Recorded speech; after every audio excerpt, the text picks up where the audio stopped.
مولانا محمود الحسن دیوبندی رحمۃ اللہ علیہ ایک عظیم عالم دین، ایک مشہور مجاہد آزادی اور ریشمی رومال تحریک کے بانی تھے۔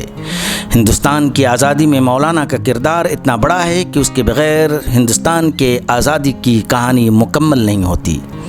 گاندھی جی کو مہاتما گاندھی کا خطاب جس شخصیت نے دیا تھا وہ مولانا محمود الحسن دیوبندی ہی تھے۔ مولانا محمود الحسن دیوبندی بریلی میں 1851 عیسوی کو پیدا ہوئے۔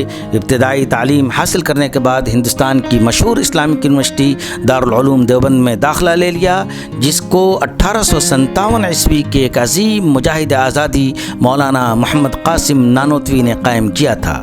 دارالعلوم دیوبند کے قیام کا اولین مقصد انگریزوں کے خلاف لڑنے والے مجاہدین پیدا کرنا تھا۔ اس کے پہلے طالب علم مولانا محمود الحسن دیوبندی نے اسے سچ کر دکھایا۔ چنانچہ مولانا نے اپنی تعلیم مکمل کرنے کے بعد وہیں درس و تدریس کی خدمت انجام دینا شروع کی اور انگریزوں کے خلاف اپنی جنگ کا آغاز کیا۔ سب سے پہلے مولانا محمود الحسن دیوبندی نے اپنے استاذ گرامی مولانا قاسم نانوتوی کے ایما پر ثمرۃ التربیہ نام کی نوجوانوں کے لیے تنظیم بنائی۔ جب بھاری تعداد میں نوجوان اس سے جڑنے لگے تو انگریزوں نے اس پر پابندی لگا دی۔ اس کے کچھ عرصہ بعد 1909 عیسوی میں جمعیت الانصار کے نام سے ایک دوسری تنظیم بنائی، جس کی باغ ڈور اپنے شاگرد مولانا عبید اللہ سندھی کو سونپی۔ اس پر بھی انگریزوں نے پابندی لگا دی۔ تو پھر 1913 عیسوی میں نظارۃ المعارف کے نام سے ایک تیسری تنظیم بنائی۔ گزشتہ 31 سال کی محنت اب رنگ لانے لگی تھی اور ہزاروں کی تعداد میں نوجوان آپ سے جڑنے لگے تھے۔ ہندوستان سے انگریزوں کو بھگانے کے لیے اب مولانا محمود الحسن دیوبندی نے ایک عظیم منصوبہ بنایا اور اس دور کے عظیم مجاہدین آزادی کو اعتماد میں لیا۔ اس منصوبے کے مطابق انگریزوں کے خلاف جنگ کے لیے ہندوستان کے باہر ایک عظیم فوج کا قیام تھا تاکہ ان پر خارجی اور داخلی دونوں طرف سے حملہ کیا جا سکے۔ اس منصوبے کو عملی جامہ پہنانے کے لیے روس، جرمنی، سری لنکا اور دوسرے ممالک میں وفود بھیجے اور اپنے شاگرد مولانا عبید اللہ سندھی کو افغانستان بھیجا تاکہ وہاں کی حکومت کے تعاون سے سرحد پر فوج کھڑی کی جا سکے۔ مولانا عبید اللہ سندھی دیگر علماء کے ساتھ کابل پہنچے اور 1915 عیسوی میں ایک بھارتی فوج کی بنیاد ڈالی جس میں جرمنی اور افغانستان کا مکمل تعاون حاصل تھا۔ چنانچہ ایک عبوری حکومت کا قیام عمل میں آیا جس کے صدر مہندر پرتاپ سنگھ، وزیر اعظم مولانا برکت اللہ بھوپالی اور وزیر خارجہ مولانا عبید اللہ سندھی کو بنایا گیا۔ اسی دوران مولانا محمود الحسن دیوبندی نے حجاز کا رخ کیا تاکہ ترکی کے خلیفہ سے اس جنگ میں مدد لی جا سکے۔ وہاں انہوں نے ترکی کے وزیر جنگ اور وزیر بحریہ سے ملاقاتیں کیں اور کئی معاہدے کیے۔ ادھر مولانا عبید اللہ سندھی سرحد پر مجاہدین آزادی کی فوج بنانے میں پیش قدمی کر رہے تھے اور یہ سارے حالات ایک ریشم کے رومال پر لکھ کر اپنے استاذ گرامی مولانا محمود الحسن دیوبندی کو حجاز بھیج دیا، مگر بدقسمتی سے وہ ریشمی رومال انگریزوں کے ہاتھوں پکڑا گیا اور انگریزوں کے ایوان حکومت میں ایک زلزلہ پیدا ہو گیا۔ انگریزوں نے حجاز میں مولانا محمود الحسن دیوبندی کو گرفتار کر لیا۔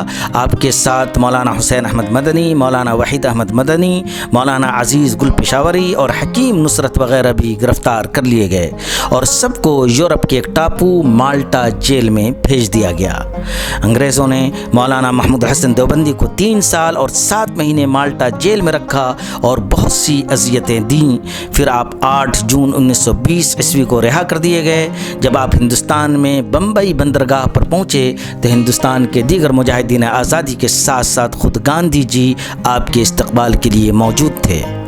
جب مولانا محمود الحسن دیوبندی جیل میں تھے تو ان کے شاگردوں نے جمعیت علماء ہند کے نام سے ایک تنظیم بنائی اور انگریزوں کے خلاف جنگ جاری رکھی۔ مولانا نے اب اسی پلیٹ فارم کو استعمال کرتے ہوئے آزادی کی تحریک میں حصہ لینا شروع کیا اور پورے ہندوستان کا دورہ کیا اور انگریزوں کے خلاف دوبارہ لڑنے اور جنگ کرنے میں مصروف ہو گئے۔ اب عمر کافی ہو چکی تھی اور آزادی کی اس طویل جنگ نے انہیں کمزور کر دیا تھا۔ چنانچہ 30 نومبر 1920 عیسوی کو ہندوستان کا یہ عظیم مجاہد آزادی دلی میں ہمیشہ کے لیے اس دنیا سے رخصت ہو گیا۔ مولانا محمود الحسن دیوبندی نے جنگ آزادی کی مصروفیات کے باوجود کئی کتابیں بھی لکھیں اور قرآن پاک کا اردو میں ترجمہ بھی کیا۔ ایضاح الدولہ اور الدولۃ الکاملہ کے علاوہ آپ کا قرآن پاک کا ترجمہ پوری دنیا میں مشہور ہے۔ سورج کا پتہ اس کے ارد گرد گھومنے والے سیاروں سے ہوتا ہے۔ اسی طرح کسی بھی عظیم عالم دین کی عظمت کا اندازہ اس کے شاگردوں سے لگایا جاتا ہے۔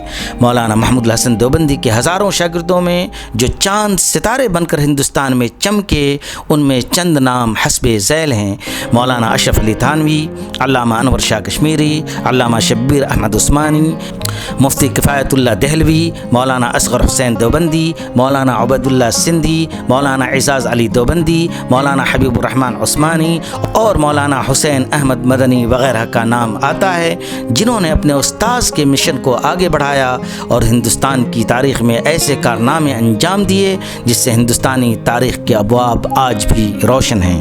اللہ تعالی مولانا محمود الحسن دیوبندی رحمۃ اللہ علیہ کو امت اسلامیہ کی طرف سے اجر عظیم عطا فرمائے اور آپ کی قبر کو نور سے منور کر دے، آمین۔